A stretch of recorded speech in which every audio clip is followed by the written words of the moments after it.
This is a live stream by Freedom Media WA. Hey, there we go. How are we doing, everyone?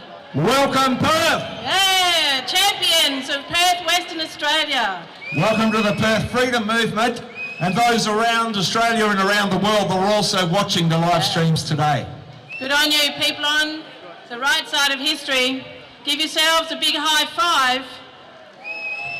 You're the champions. You're the ones who stand out. So this is Gwenda, my name's Lee. Gwenda, what's been your freedom progress? My freedom progress, really just Pathway. being that voice for the people out there that really do want to stand on the right side of history and sharing solutions, ways to go forward, ways to stay strong, and way to build community so we are in unity. And I've been one of those people standing at Government House trying to get our governor to do his job, which is as a representative to the Crown for the West Australian people. But as we know, we've got a puppet in there right now, protecting our Premier. Well, we better introduce to you one of the wonderful speakers today who is going to help you understand more about what you can do to go forward, and also for anyone that needs to really know a little bit more about what is called the law. So we've got Dr. Brian Walker, MLC, and he's going to talk to you about the bill and APRA. If you're not familiar with who APRA are, they're the ones who've gagged your doctors and gagged the truth from medical professionals. So I'm delighted to introduce to you Dr. Brian Walker.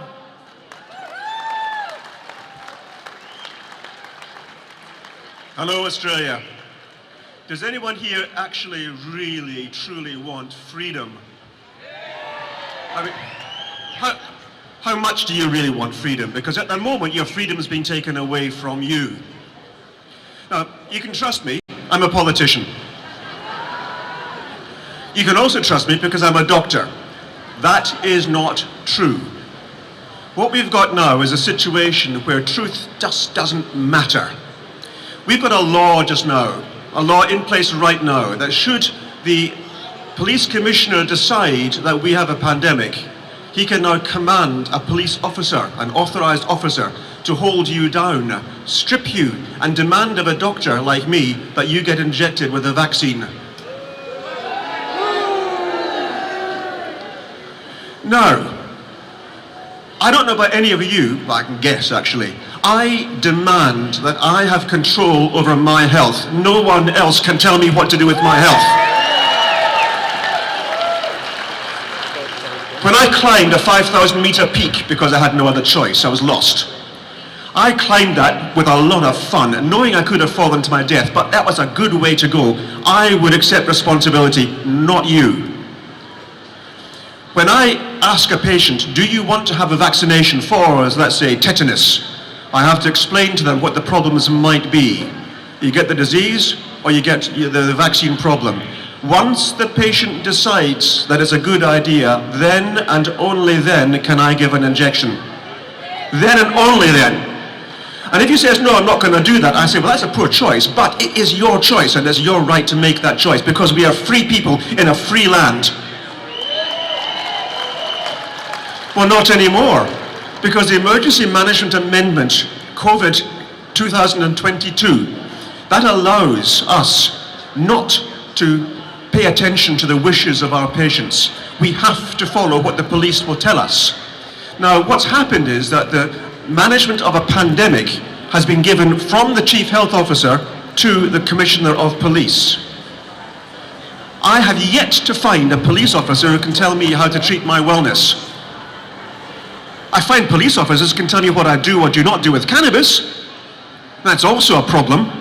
But when it comes to my health, if I'm going to be deciding about my health, you, police officer, are not going to tell me what to do with my health. Not now, not ever. Not in a free country.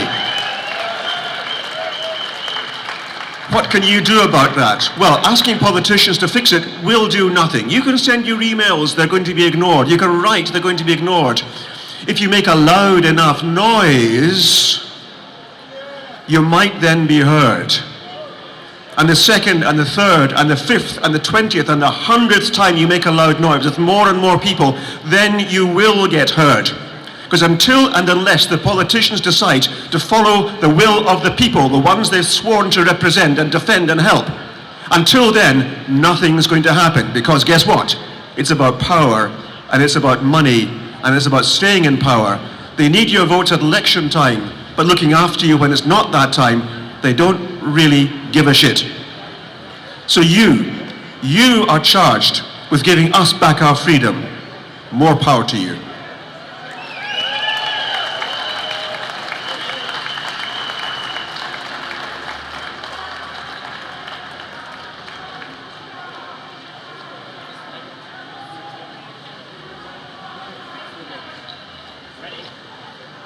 Thank you, Dr. Brian Walker. So I'd like now to introduce from the Australian Medical Professionals Society, we've got the Secretary, Carla Thomas, and Perth doctor, Dr. Sally Price, that are going to speak to you about APRA law.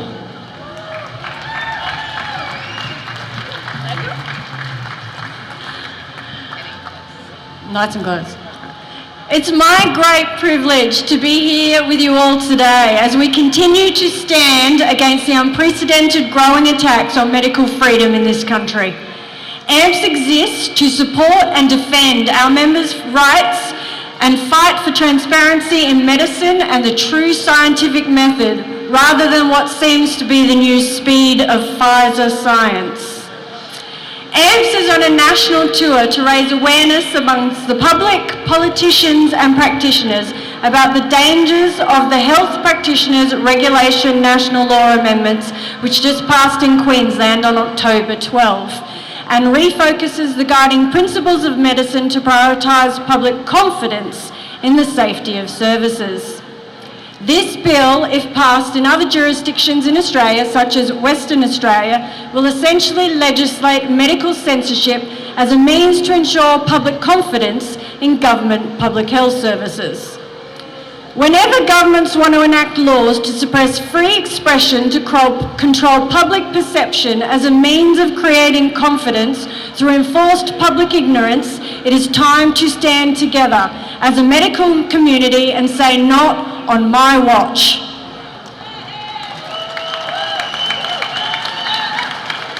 AMPS will not stand by silently while politically based medicine replaces evidence-based medicine.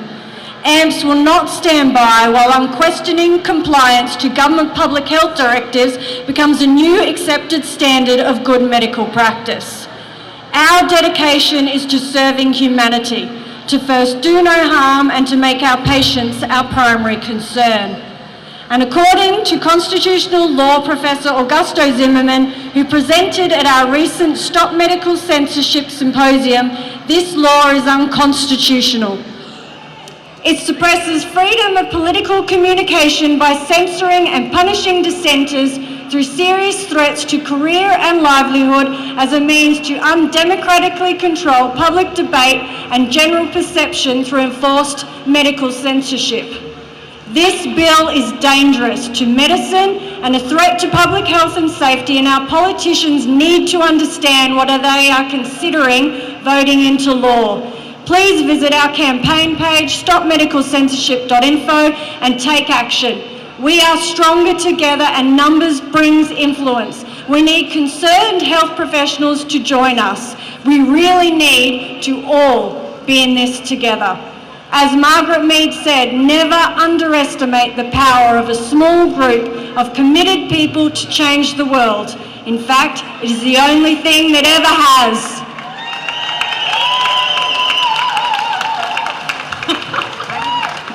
Just a little bit.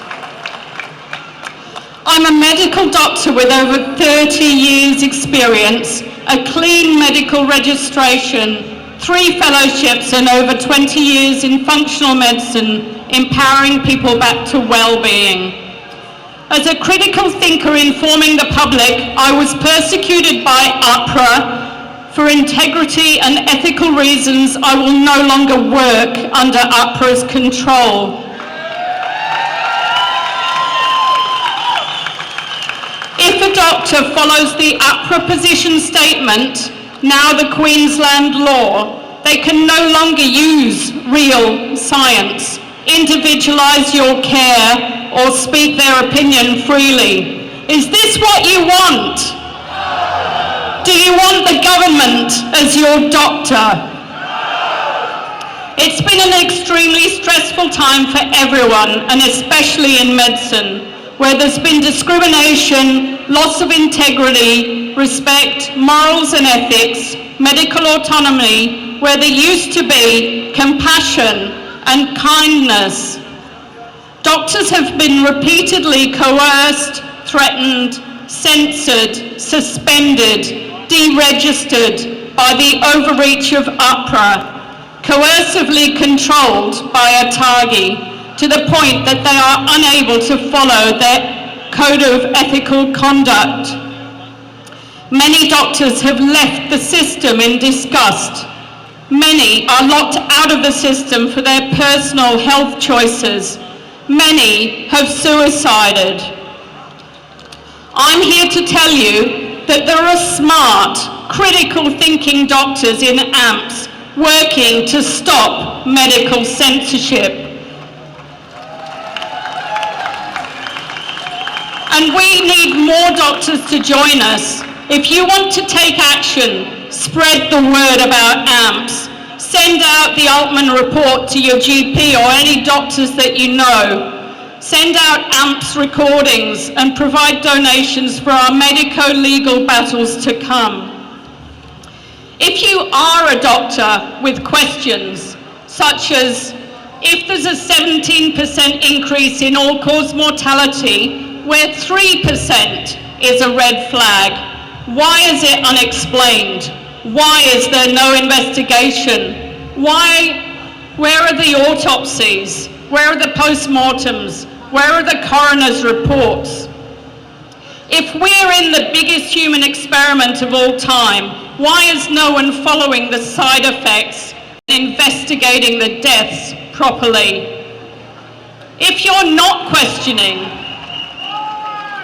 if you're a doctor who's not questioning yet, ask yourself, how dangerous do you think COVID is? It's less dangerous than the flu. It's not even in the top 50 causes of death. Think about that.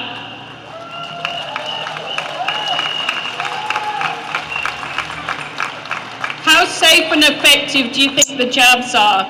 17% increase in all-cause mortality might provide the answer. 10% decrease in fertility and falling rapidly. In the US, small coffins are now being ordered in bulk. Make no mistake, smart, ethical, critical thinking doctors have been informing the politicians, the CHOs, the CMOs of their concerns since the beginning. APRA, ATAGI, the TGA, the medical colleges have all had letters, petitions and emails. What did they do? They censored us, deregistered us and made life impossible. People engaging in censorship are rarely on the right side of history. If you have the best science, why would you need censorship?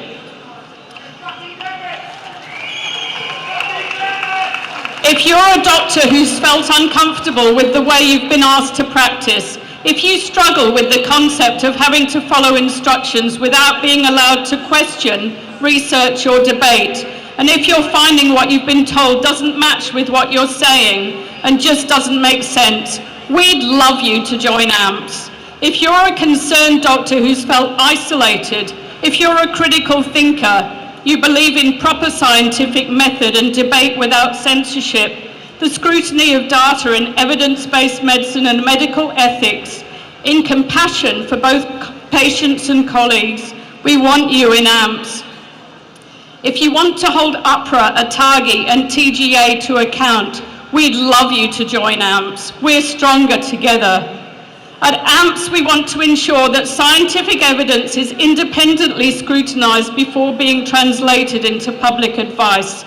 Join the critical thinking doctors. Join the doctors on the right side of history. Be a doctor on the right side of history. Thank you very much to Cara, and yeah, it goes up and it goes down. Julie, you really do need to find out more about what these beautiful doctors stand for, and they need to be having your support so that they can support you. Now I'd like to introduce to you a man by the name of Greg Martin. Greg is from the Ballarat family. He's an Indigenous person and for Indigenous rights, an activist for unity. We've seen bizarre division in our families, in our communities over this last 30 months. This is a time for us all to come together. Would you agree? Give it up, would you agree? This is a time for us to stand together, no matter where we're from in the world, no matter what colour we are. It's about unity and it's about humanity. So I'd love to welcome Greg to the microphone.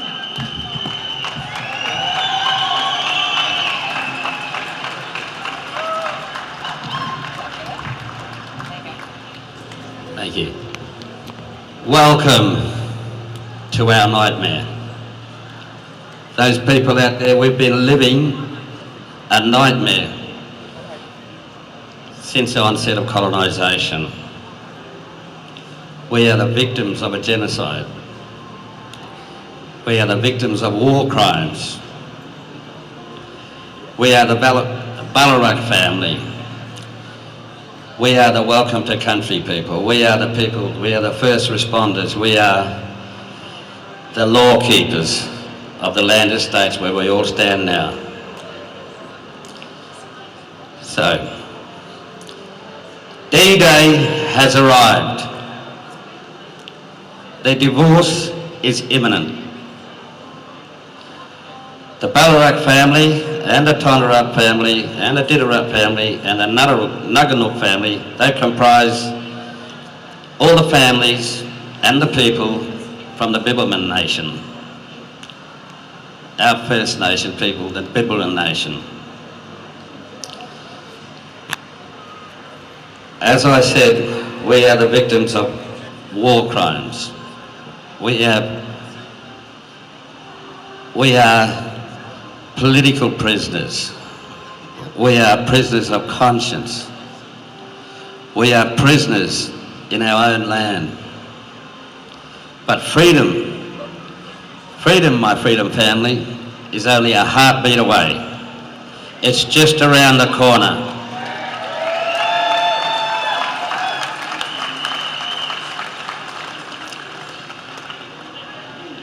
This is a notice of intent, D-Day, the divorce from the British monarchy, the divorce from tyranny. Tyranny is a catalyst for the Declaration of Independence in America. Taxation without representation is tyranny. Forced vaccination is tyranny.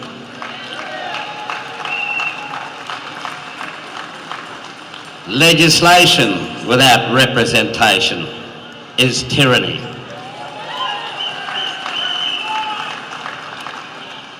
Tyranny, as I said, is a catalyst for the Declaration of Independence. Our family group, the Bibbulmun Nation, are in the process of declaring our independence from the invaders, the killers, the murderers, the war criminals from faraway lands. They have no jurisdiction over us. They're a fictitious organisation living in fraud. So the declaration that December is Declaration Month. I was part of a group of First Nations people that went to Alice Springs, and we made a proclamation there. We notified all the fictitious institutions of power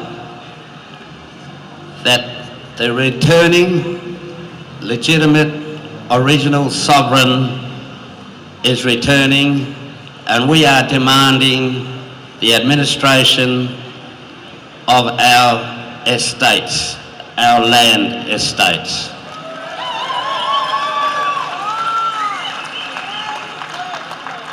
We stand in unity with the 369 other First Nation states all over the continent.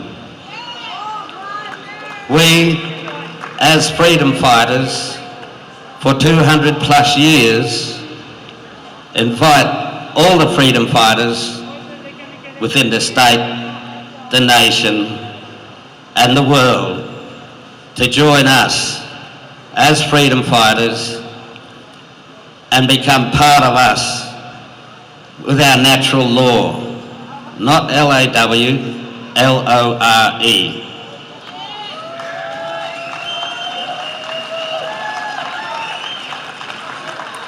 We stand in unity with all freedom fighters around the world against tyranny, against terrorism.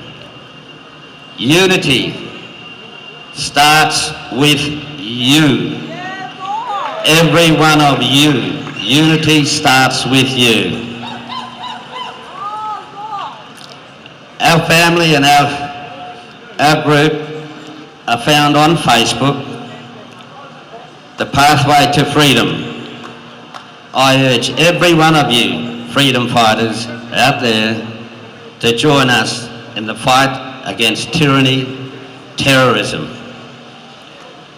There is a constitutional crisis, and the only way to fight a constitutional crisis and tyranny and terrorism is to stand in your truth. You can only fight fraud, tyranny, terrorism with the truth, facts.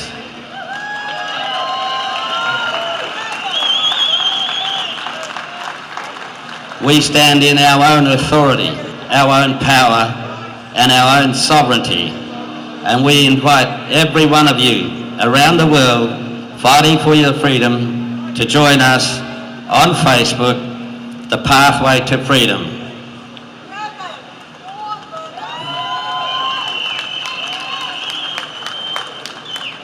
If I can ask you, when we leave here, to go and tell as many people as you can that we are declaring our independence and we want to take you into our jurisdiction, away from these thugs, away from this illegitimate, fraudulent system of governance.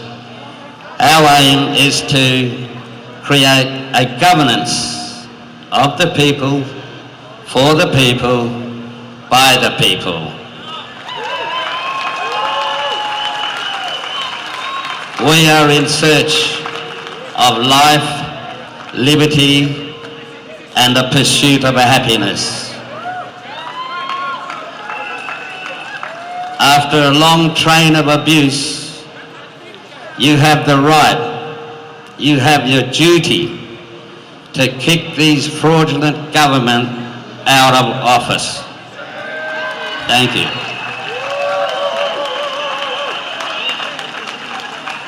Thank you, Greg. Okay, it's my great pleasure now to introduce a lady who's a science grad, has won international awards as a blogger and has recently completed a speaking tour of Europe, speaking on climate, energy and economics. Please welcome Jo Nova.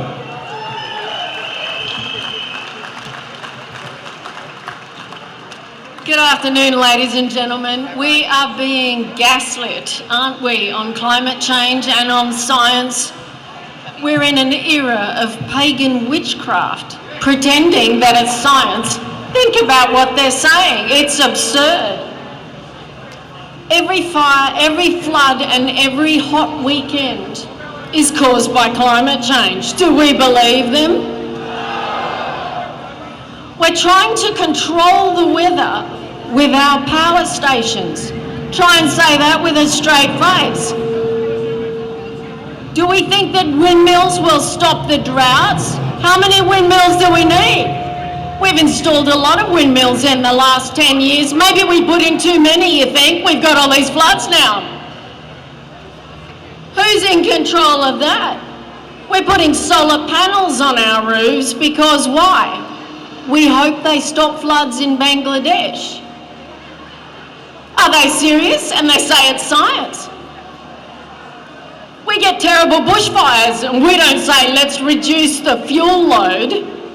We say let's put on more solar panels and save the koalas. Have you got a Tesla Powerwall yet? How's that going to help a koala?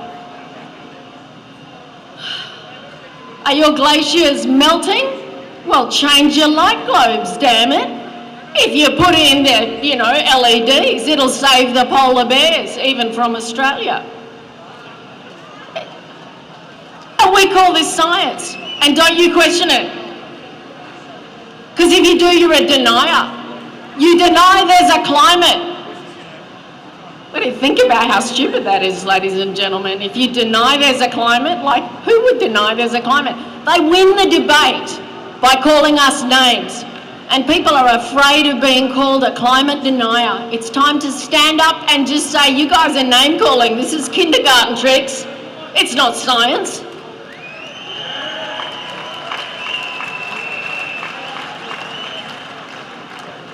And now they want us to change the food we eat to fix the weather. That's right, ladies and gentlemen, your beefsteak makes the sea rise.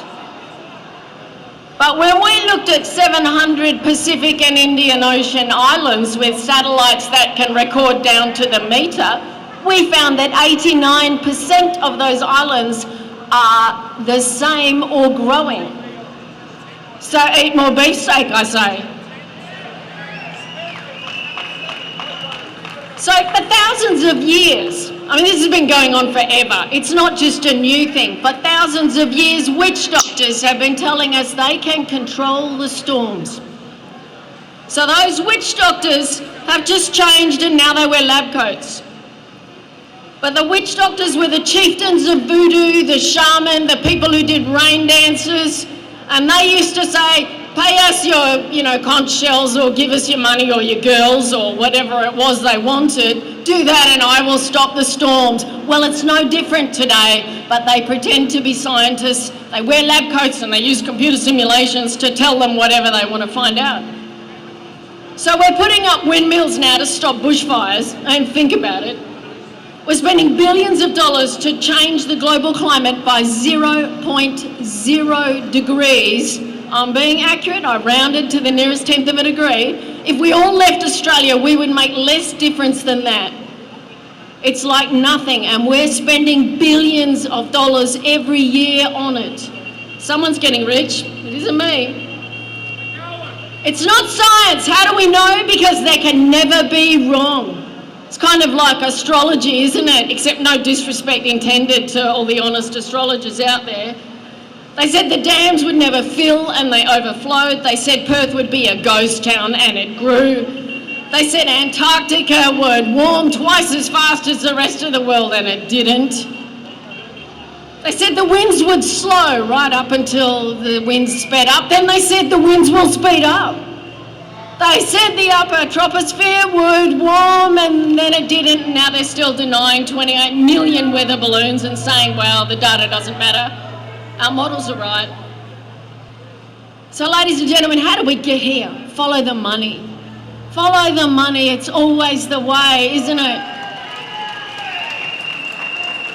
So the governments and the UN, maybe with good intentions, maybe not, they spent $79 billion after, Al Gore got president. Al Gore put that money in and they searched for a consensus. We paid to find a crisis and we got what we paid for. We paid to find out that CO2 was bad and scientists found it. One-sided governments put the money in. When you have a 97% agreement in a complex field of science, is it still science? Complex, immature science? And everybody says, yes, I believe, it's a religion. When there's no debate, it's not science. Now, there's another group involved in this, bigger than governments. Bigger than governments, you wonder who that would be. Who are the largest environmentalists in the 21st century? Well, let me tell you, they have names like HSBC, Deutsche Bank, Goldman Sachs, JP Morgan. Spanish Bank once spent $100 billion on Earth's weather because they are nice people, right?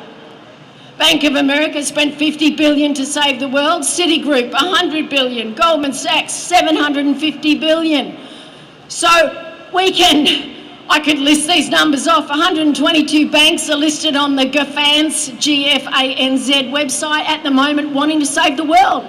Why do banks want to save the world? Do we believe that banks want to save the world? And listen to this, Australians didn't vote for net zero. We never voted for it, did we? But we got it. And why did we get it? Well, Scott Morrison and Josh Frydenberg said if we didn't do it, global financiers would push up our interest rates by 1.5%. Wow. So we didn't vote for net zero, but the bankers wanted us to have net zero, so we got it. Says a lot about democracy, doesn't it? Ladies and gentlemen, I've got to wrap up, but if you haven't heard the word BlackRock, you need to. BlackRock manage a $10 trillion asset management fund. To put that in perspective, the entire GDP of Australia is $1.5 trillion. And BlackRock told us 2 years ago they wanted us to shut our coal plants down. So when I say bigger than government, we've got a monetary force there, and it's not just BlackRock, it's Vanguard, it's State Street, we can list them all off, the Goldman Sachs and everyone else. Those guys are leaning on us to do that. So they are effectively, BlackRock, effectively third biggest nation in the world in terms of GDP. So pay attention, we're in an information war and the money is driving it from every angle, and we've got to fight back, shore up your lines of communication. Thank you, ladies and gentlemen. Thank you, Jo. Thanks, Jo Nova. It's well worth having a look into BlackRock, Blackpool, absolutely. If you haven't done some research on them, definitely time you did. Now, people who speak the truth in history have always been imprisoned. They have always been removed from society. And throughout history, there have been some amazing people that have spoken out against government, against wrongdoing, and they have been put away never to be seen again. And they appeal to fresh air. And one thing we've been asking for over this last 30 months is for mainstream media to tell the truth.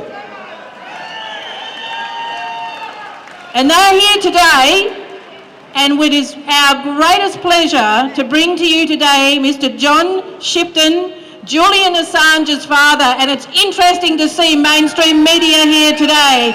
So keep an eye out for what they have to say. Mr. Shipton.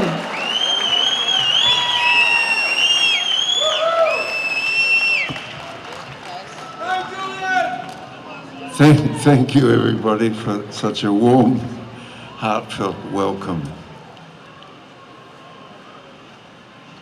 Who amongst us would not tremble with indignation over the 14-year treatment of Julian Assange, the most vicious hatred, the most unending pursuit, the most scurrilous lies and calumnies delivered against a person who had only brought us truthful information. There were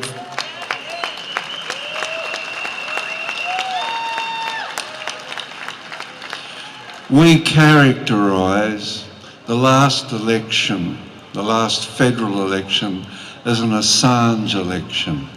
All of the teals that were elected as candidates stood on an Assange platform to bring Assange home.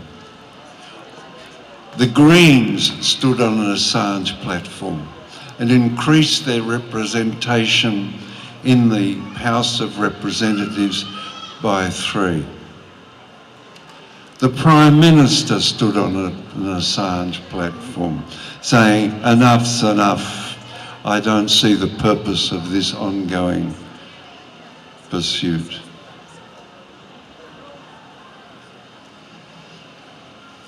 Many members of the Labor Party equally stood on an Assange platform. Last week in Bali, Prime Minister Anthony Albanese had the wisdom to mention a journalist in Myanmar, an Australian journalist. He had also the wisdom, after speaking to Xi Jinping, to mention an Australian journalist incarcerated in China. No mention of Julian Assange, despite the fact that Prime Minister Anthony Albanese and his government and many other members of the sovereign majesty of federal parliament were elected on an Assange platform. It's not good enough, Anthony. We want Julian brought back to Australia.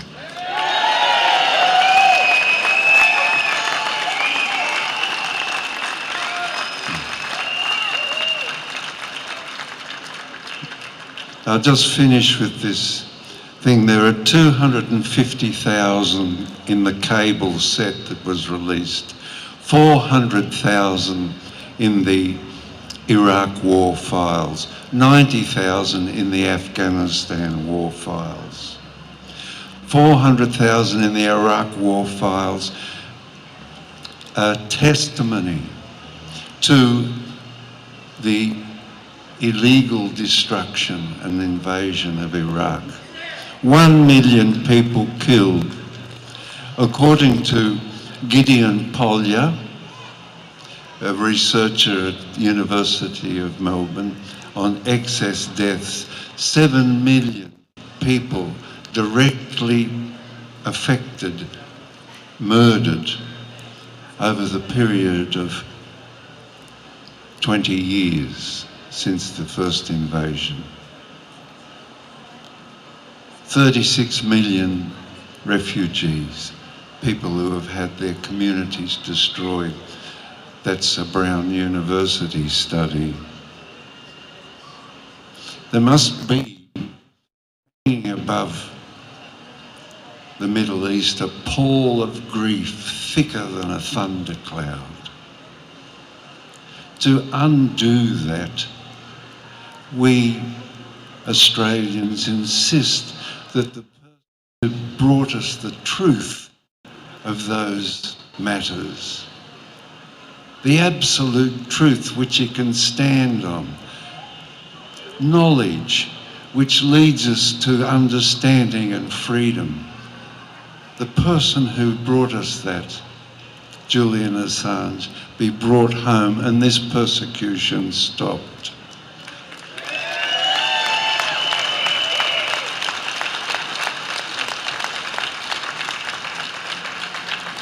One more thing. These leaks, these revelations that are held on WikiLeaks' website can bring justice and can bring peace. One stopped a war. Really important. I'll just quickly run over that event. 2008, a group of American soldiers went into a house just outside Baghdad and murdered the entire family. The mum, the dad, the babies, the boys and girls, the aunties, the uncles, the grandfather, the grandmother. Looking at this heinous crime, they called in an airstrike and obliterated from the earth all trace of that house and the family that lived within. The United States ambassador to Iraq wrote up that event and sent the cable to the Department of Justice. Chelsea Manning and Julian Assange published the cable. The people of Iraq read it. The parliamentarians of Iraq read it. the institutions of Iraq became aware. And somehow in that wrecked, ruined, destroyed country, those people gathered together the courage to say to the United States, we will not sign the Status of Forces Agreement, which meant that the United States and its allies, shamefully, my country, the United States and its allies had to remove their troops from Iraq. A leak and its publication brought about the end of a war and the beginning of the long process to peace. Thanks, everybody.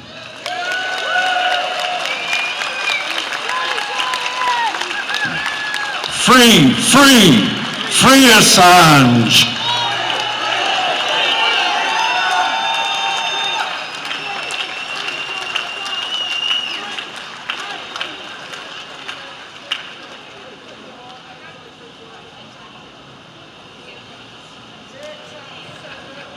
Well, how good was that, folks?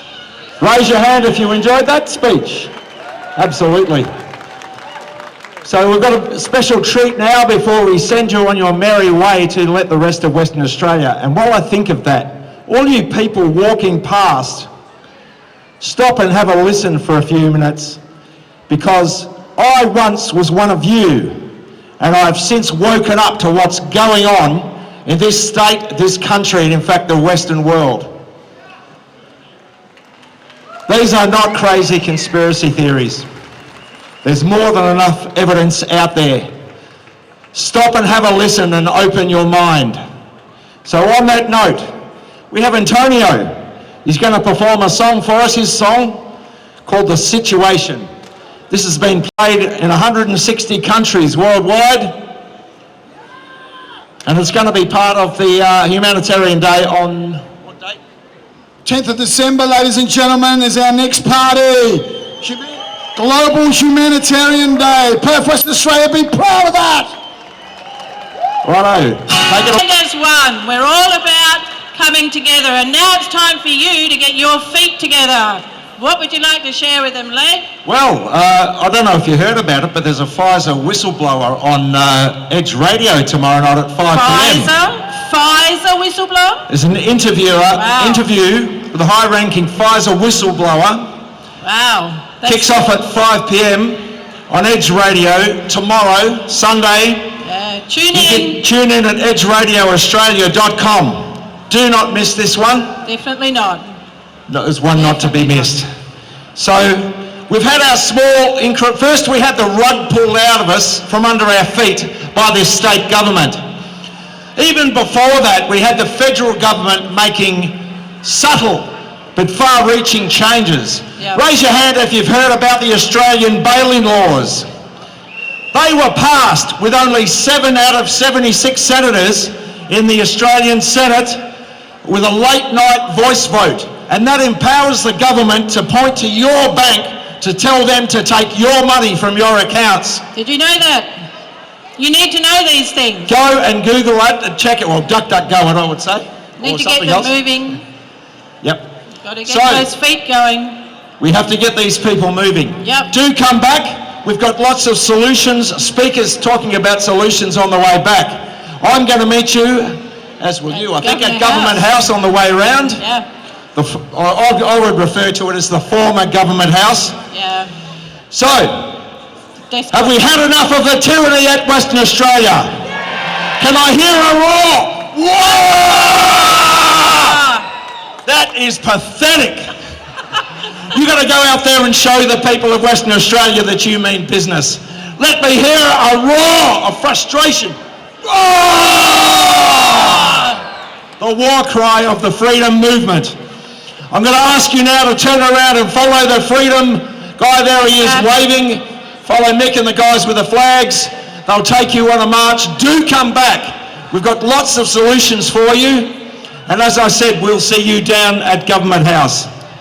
March it on, people, showing strength.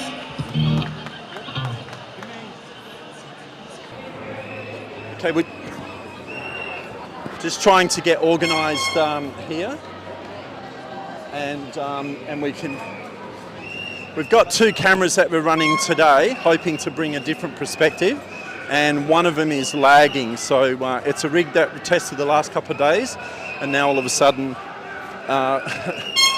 when we need it.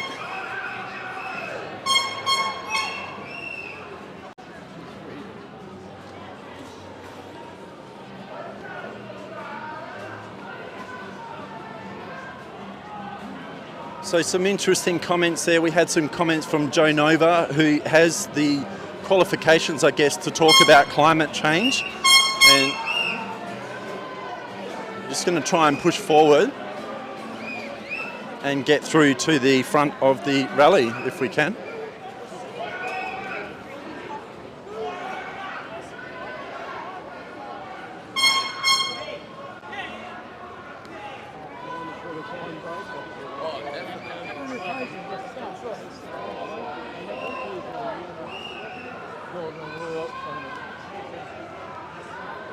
Now, the only downside with this rig is that we can't monitor audio apart from off the phone, just to see how the stream goes. So hopefully everything is all okay. Hopefully now we'll just see if we can get some comments of some people coming past. So here's a gentleman here that looks like he wants to say something. So your name? No, I'm not good in front of a camera. He's not good, doesn't matter, you can still talk. So you just heard Joe Nova talk about some of the aspects of climate change. Did any of that ring a chord to you? Oh, absolutely. Yep. I guess, we're told, as she rightly points out, change our light globes over to LED and hopefully it will save the polar bears from Australia. Makes absolutely no sense. And I guess, the other keynote speaker that I'd just like a comment on is Julian Assange's dad, John, who you've just heard from. So, and now we're talking about, he mentioned the journalist that was brought back by the Australian government from Myanmar just 2 days ago. Yet, as he pointed out, Labor Albanese campaigned on Julian Assange, and he's still incarcerated. What do you think about that? Look, I haven't followed that particular part too closely, and you might have to ask me something else. I was having trouble hearing him from the way back at the crowd. Sorry. No worries. Apart from that, what else? What brought you here today? Oh, just rising cost of living. Government's doing absolutely nothing about it. It's hurting everybody's hip pocket. Where do you go? Do you just sit back and cop it? You can't. Do you think, the Burrup Peninsula up north is probably an extremely rich reserve of natural gas, and for McGowan to start planning that this Christmas people are going to have to start regulating their air conditioning use, is that something that you think it's a political statement, or do you think there is an energy crisis here in Western Australia? No, it's an absolute joke. I can't trust anything that comes out of his mouth. Yeah. There we go. Thank you very much for your comments. So many things that we're talking about. We might just stop and just see and get a comment. So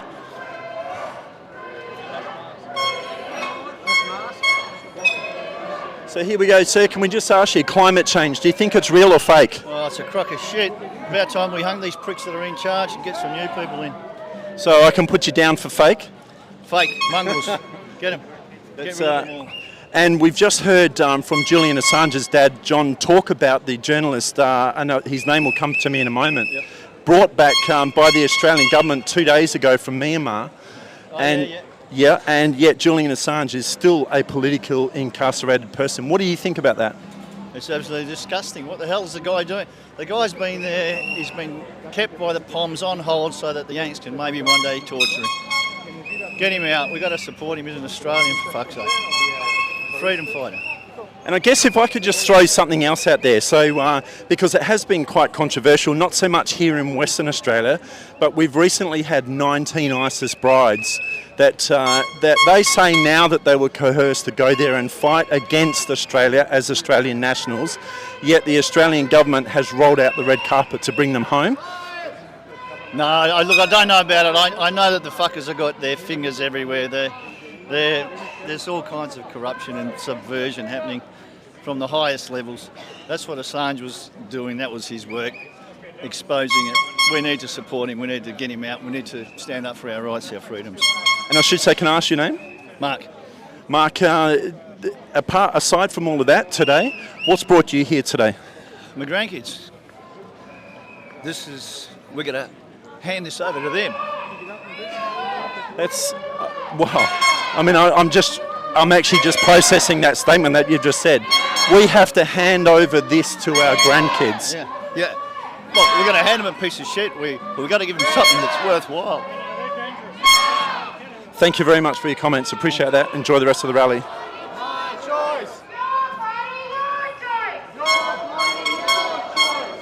Is that one still lagging?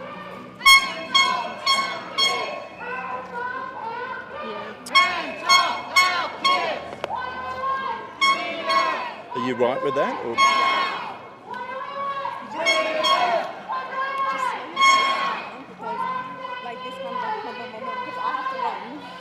I'll stop and just grab somebody else. That's okay. This one should be back up. I guess it's probably a first for us, the first time that we've actually been at the head of the rally. Normally we're running up from the rear, which is always the go. We get 2 rigs to get better coverage, and we're not quite getting a camera. We might just prop on this corner and just see if we can grab a comment coming around.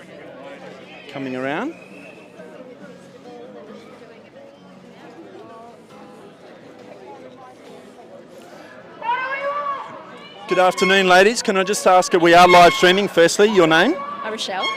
Rochelle, can I ask, climate change, is it real or fake? I believe it's a fake. Engineered. Yeah, it's engineered. No, it's not true. No. The climate's actually cooling down. It's not warming up. So if you look at the statistics. So Joe Nova put an interesting spin on that, saying that, and most households have probably changed over their globes to LED, that the viewpoint of doing that the government wants us to believe is that we're going to save the climate, the polar bears. Do you subscribe to that? Oh, aren't they full of mercury if they get broken? Isn't it going to contaminate the environment that way? So no, I don't believe in that. No.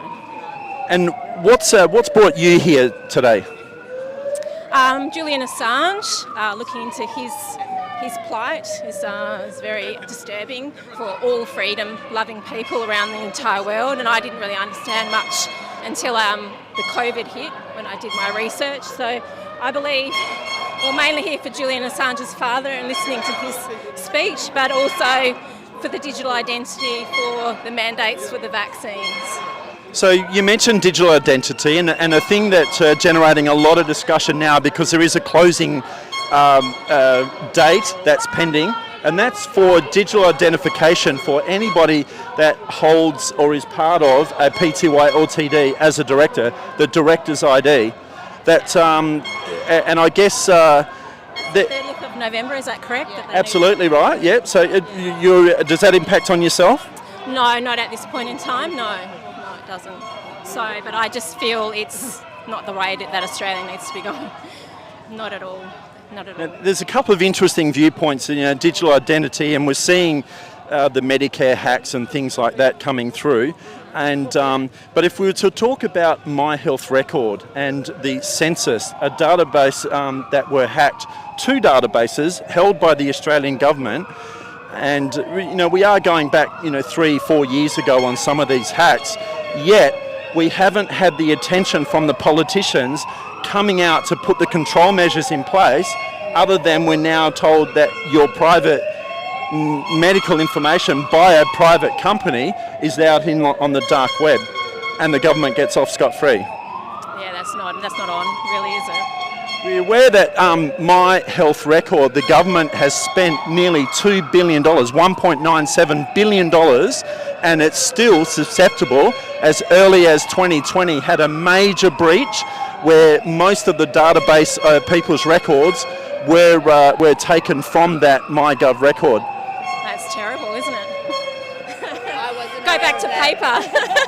Go back to paper, there we go. So, thank you very much. Enjoy the rest of your rally. Thank you, Lindsay. Thanks. So many things. We just touched on the digital identification for directors. That closing deadline is the 30th of November, and the fines, if you fail to not apply to that, in the order of, I think it's $13,600 for every time you fail to comply with a direction that you don't fill in the paperwork to get your digital identification for life. So we're just going to prop and see if we can get another comment. We just got somebody, the lady that's not looking. Sorry, so just to make sure. Yeah.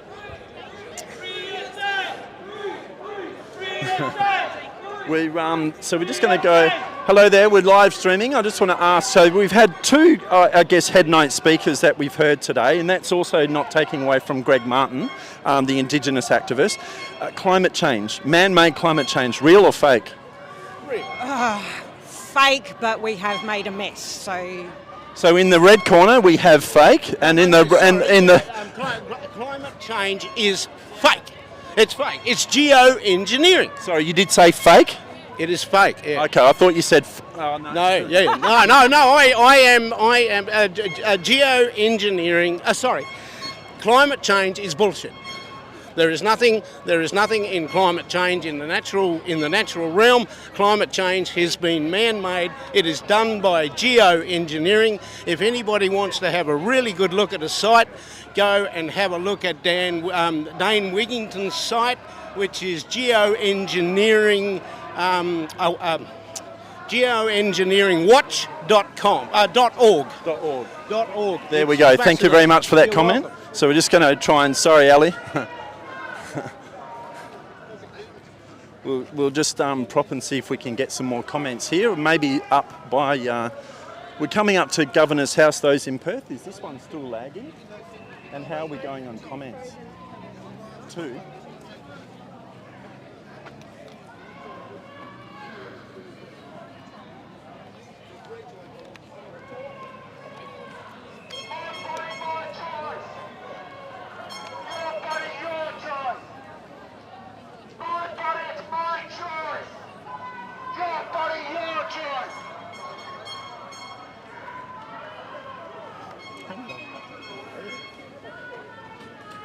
So we've got this one back now, and we'll just go to comments and see.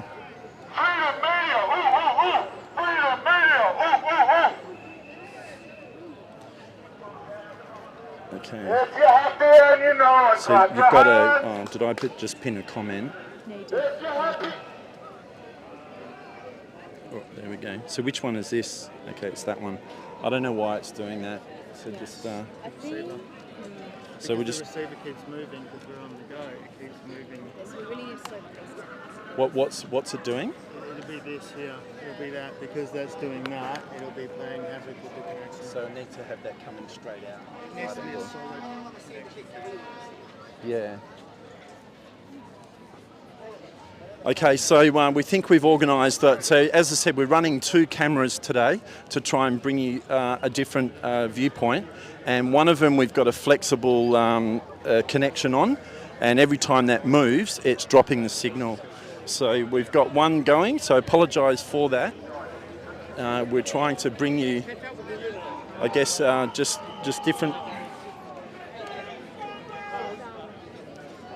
So we've arrived now at the front of Governor's House here in Perth. Of course, Governor's House is occupied by Chris Dawson, who was the WA Police Commissioner as well as the Vaccine Commander. Bad decisions make good stories. Absolutely. So I made the decision to go back to Adelaide in January this year, and I got stuck there because of the mandates and lost wages, started fruit picking, and that's what happened to me. And there's a lot of other people that got affected really badly by it. We've now got a situation where the government is unleashed, they're able to do whatever they want, and the people aren't sort of awake to the fact that we are in great danger of falling into a sort of fascism. Can I ask, sorry, your name? I'm Pierre. Yeah, Pierre, so as you say, great danger, and I've mentioned a couple of things. I was talking to some other people. The 30th of November we know there's a lot of discussion around digital identity, but those that are directors of companies have a very fast closing deadline to get a lifetime digital identification. Yes. And that's the exact danger that you're talking about. Fail to comply with that. Do you know that you're looking at $13,600 fine if you fail to comply? I'm a company director, so I'm just going to see what happens. I'll fight it in the courts if I have to. Brave call. It's a human rights issue. We have a right to privacy as citizens, and we are citizens, all of us in Australia, and therefore we should uphold our rights by going to the courts and fighting it in court if we have to. Would you consider making an application for an extension of time to see what the government comes back with a good reason? Well, I guess if other people are doing it, I'll let them do that. I'll just wait for my court date. Okay, so there we go, Pierre. I just want to ask one last question, is what brought you here today? Well, basically, I heard about this rally. I know that the Victorian election is coming up next weekend. It's a critical election, and the more people that can stand up and basically show the government that people are aware of issues that are affecting us, the better we'll be. But, you know, we see what happens. It is looming next week, and we see there's much commentary around the IBAC, yep. Their corruption commission over there, which Dan Andrews seems to have dodged a massive bullet in terms of some of the corruption there. Absolutely. So we have ABC, which I call KGB, which organise hit activities onto certain individuals. These are organised, coordinated conspiracies against people who are politicians which aren't favoured by the establishment. And that's the society that we live in now, and that's what it is. They don't happen by accident. These things. True. There's a very integrated and contrived plan that we're seeing rolled out. Pierre, thank you very much for your comments, and enjoy the rest of the rally. So we're going to try and. I have a news. You have a news? Yes. Okay. Yeah. Okay. So my name is Christina. Hi, Christina. I'm Romanian. I'm an Australian citizen. Romanian. So let's just say, how do you say hello in Romanian? Bună, salut, ciao. Well, it looks like Romanians are here fighting the tyranny. So just behind the scenes for explanation, sorry to take away from your story. So the team are both Romanian background, yeah. Wow, congratulations, you picked the right people then. They understand what tyranny looks like. Yes, absolutely.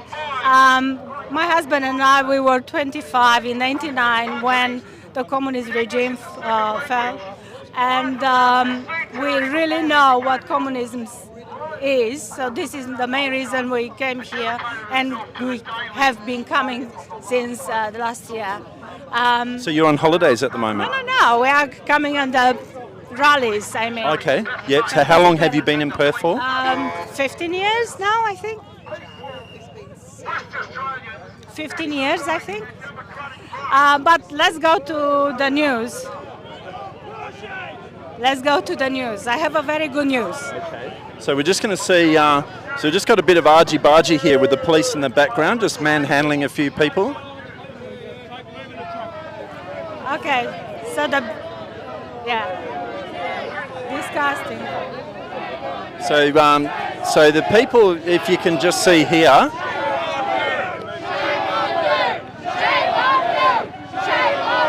so what's happening is the police, you can see in the background there, we're trying to bring you the images.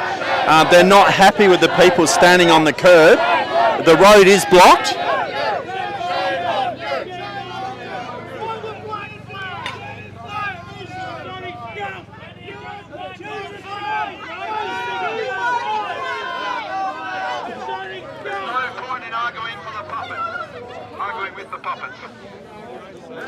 So just, to bring in, that's actually what's going on there. Now, I guess that the traffic is actually still going on the other lane, so I understand the reason why. Having said that, there is enough police behind the scenes on motorbikes and in cars. There would be a dozen, 15 at least, that would be segregating one lane here. Is there hit record? Okay, so quickly the news. So yesterday, a High Court of Romania confirmed a low court decision earlier this year that the green vaccines, certificates, passports were illegal. This is huge. The mandates, the lockdowns were illegal, and the decision in High Court has the power of a law as soon as it's published. So from next week, probably in 2 weeks' time, when the decision is published, practically everybody that has suffered because of the lockdowns, Monday, students they couldn't go for school, they can actually ask for reparations and can go on court, and everything is, as far as I'm aware, I think is the very first court in the world.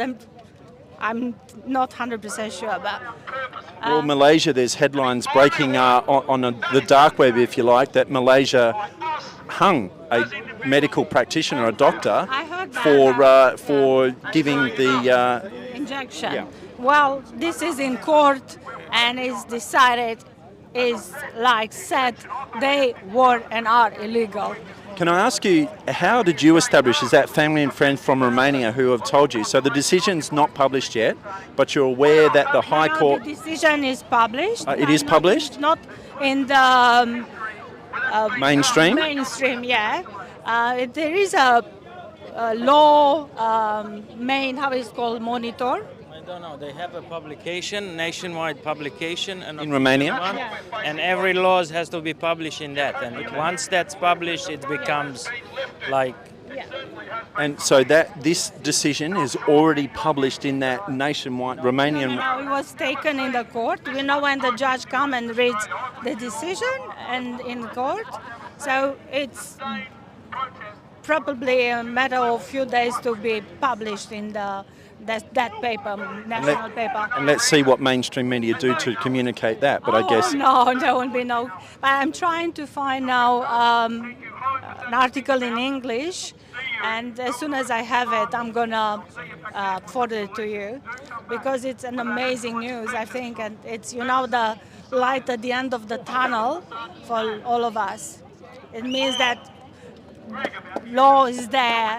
You just have to, and then it's not a tiny detail. Practically, the High Court mentioned the international human laws to set that decision. So they didn't even refer to Romanian laws, to practically the international laws that everybody should be uphold. Okay, so sorry to cut you off there. I am getting comments here. People were wanting. So they're finished now. Yeah, but that's well, you've given me some homework to come up, and I guess as soon as it's published in English, even if it's not, I've got the ability here with the team to translate in Romanian to tell us about that decision. So a very interesting discussion there, I guess.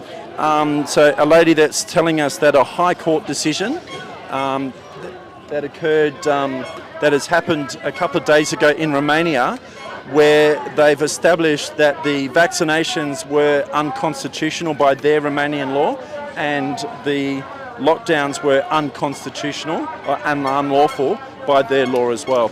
So the rally is moving again. Essentially, what we just had here is we had Lee, who's part of the umbrella group, a group that stands every day out the front of Parliament House, asking for the fresh writs to be issued. So we're just going to see if we can just get some more comments as well as we move. Oh, sorry, young fella. See if we can get a few more comments. How's things going on?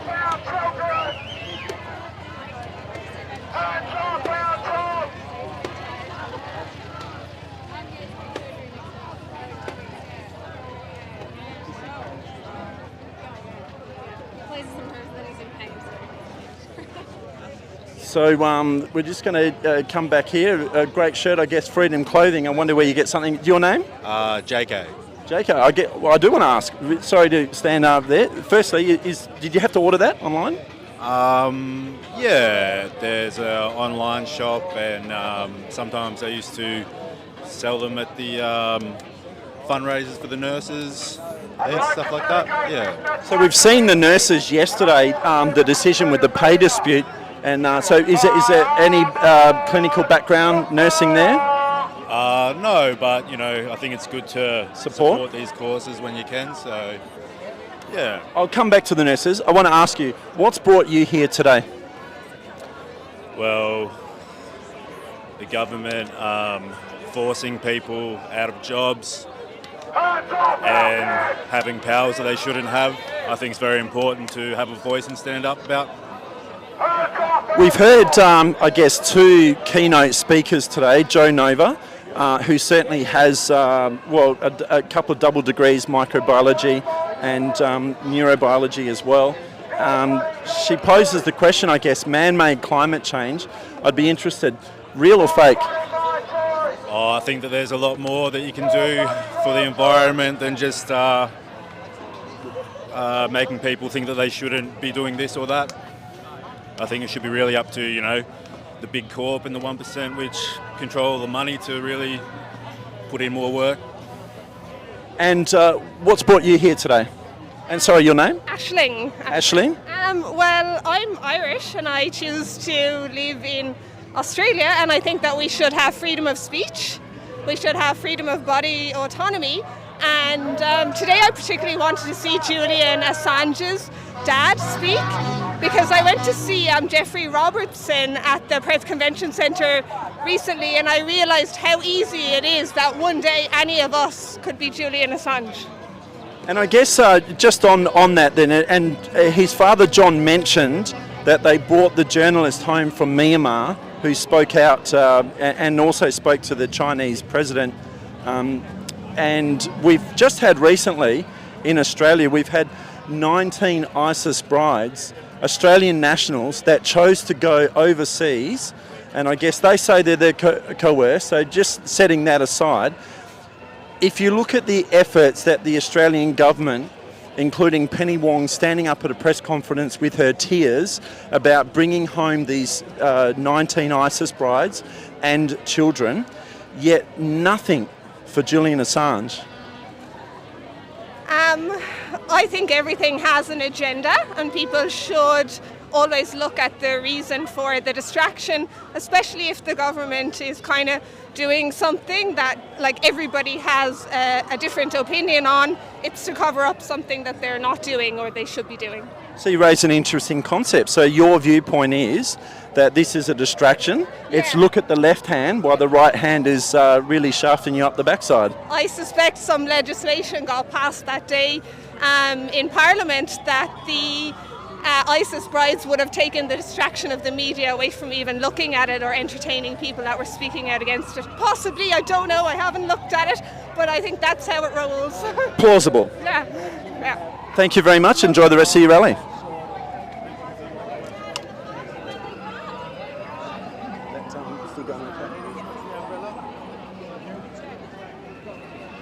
So is it easier to stop and stop or? It is. So we can just adjust ourselves and then continue.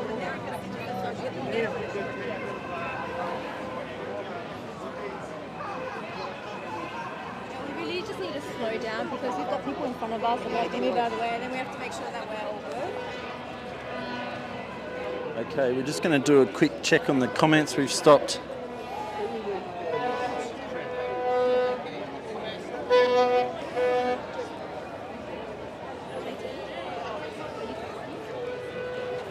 And is that one still? So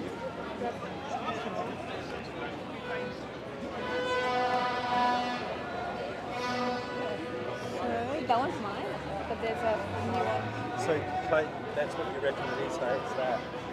Unfortunately, that's over too far. I won't get it in. I'm going to have to No, it's okay. It's just because of the frequent vibrations. So we're now at the back of the rally. So we're going to need to get going, or we're going to have to go on the footpath because.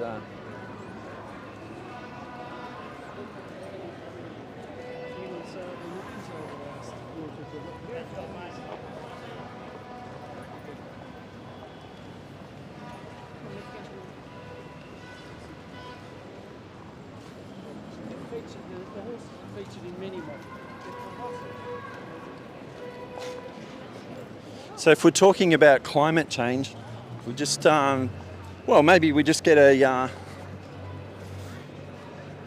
I'm just going to get a comment here. Hello there, I don't want to spook the horse. Can I just ask you, Sure, no problems at all, and I'm doing my job as well. Do you think horses dropping horse manure is a cause for climate change concern? So no? So what about yourself there? Do you think that climate change with the amount that methane coming out of your droppings would cause concern for climate change? Please don't interfere with my horse. No? Okay.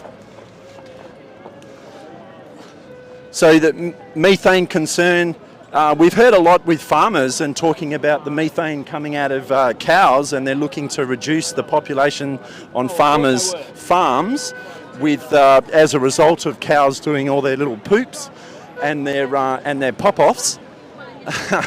But there we go.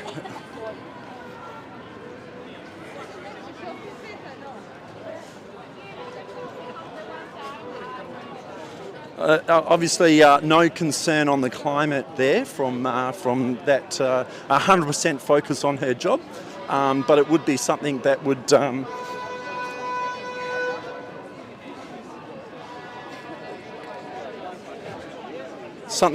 pop up. There would be some concern at some point. We're catching up to the AMPS doctors here, so we see. I'm not sure if Sally's somewhere around. We're going to try and slow down and make sure that we don't trip on the curb.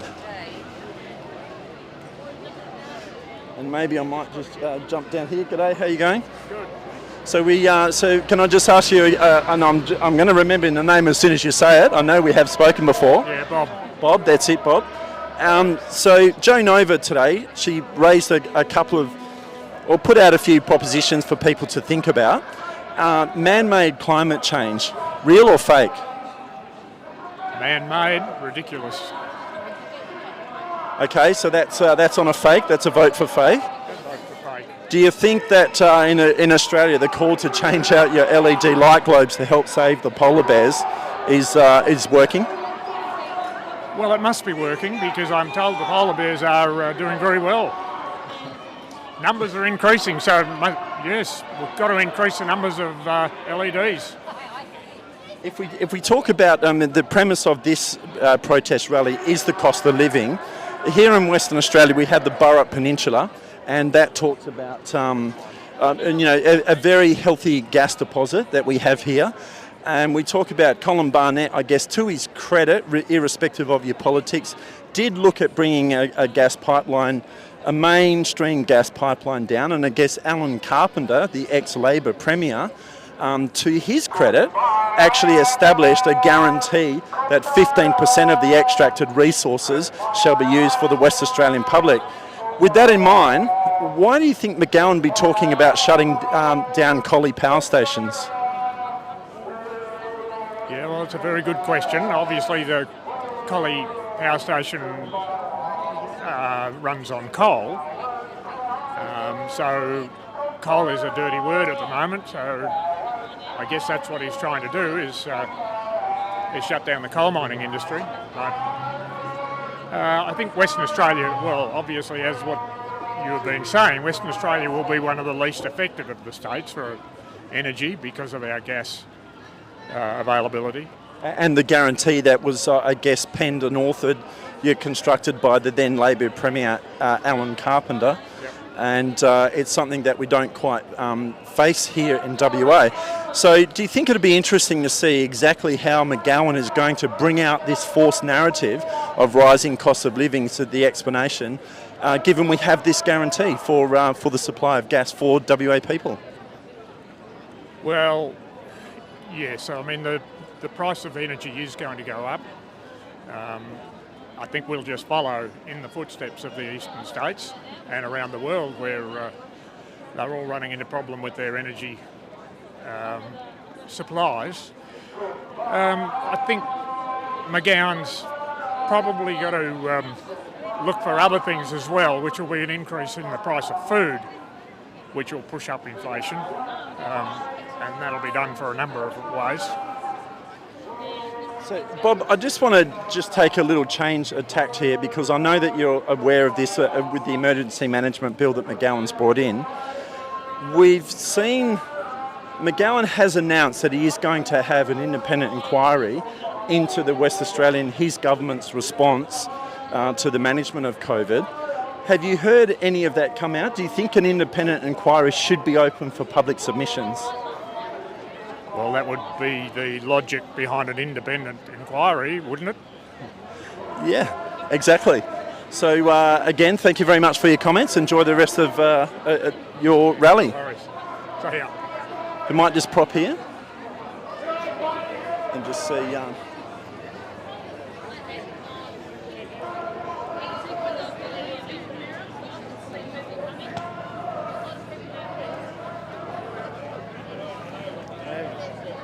Sorry.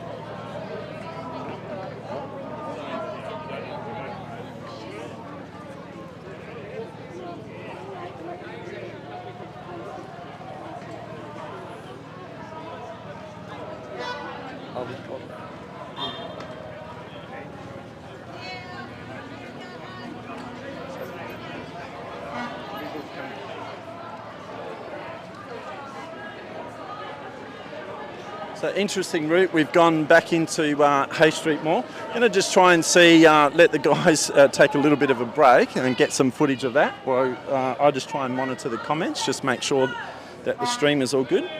So we're no.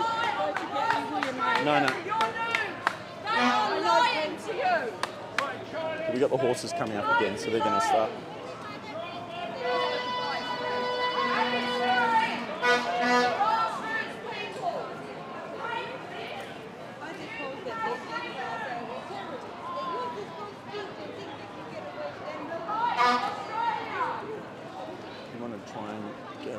Or just get So just touching on the tail end of the comment that I put to Bob, and that is with the announcement of the independent inquiry into Mark McGowan's management of COVID.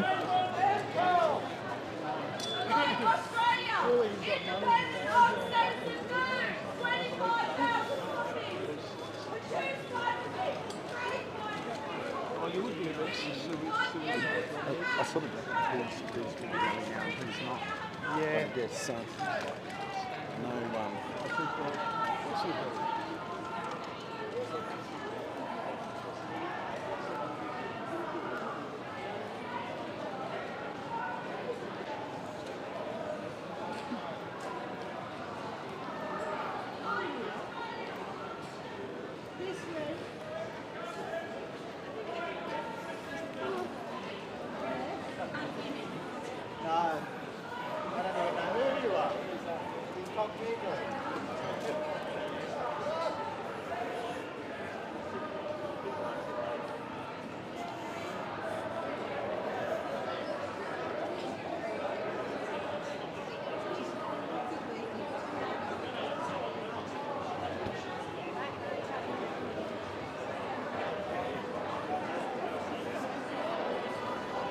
Time for a selfie. Can I ask you a quick question? Man-made climate change, real or fake? I don't speak English. You don't? No. You're speaking very good English. Oh, okay. Real or fake? Little. Climate change, real or fake? What does it mean? What climate change? Is the what nationality? Estonian? Kuule, ma ei saa rahvusvahelist anda, sellepärast ma ju ei tea. Yeah, okay. Yeah, no, I can't speak Estonian either.